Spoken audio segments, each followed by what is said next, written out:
Hello guys, कैसे हो गए? सब बढ़िया हो गया। आज मैं आया हूँ बन्ने खेड़े सामान लेने भैया के साथ। ये हैं अपने भैया, इनके साथ आया था बन्ने खेड़े सामान लेने। ये सामान तो ले लिया हमने। भाई क्या नाम अपना? दीपक भाई से हम हालचाल करते हैं। ये दीपक भाई हैं, मेरे साथ आए हैं। ये अंशु भाई के मामा के लड़के हैं। और ये है अपनी स्कूटरी, आपको दिखा रहा हूँ।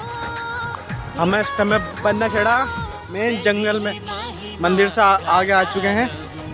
और अभी यहाँ पर बन्ने खेड़े में थोड़ा भैया फ्रेश होने गए थे, फ्रेश होके अभी आए हैं। और ये है आपका भाई गणेश। इसे फॉलो करो, लाइक करो, शेयर करो, थोड़ा हमें भी फॉलो कर लो।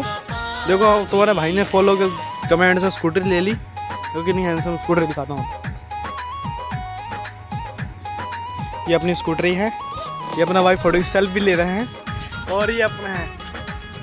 Bye bye guys.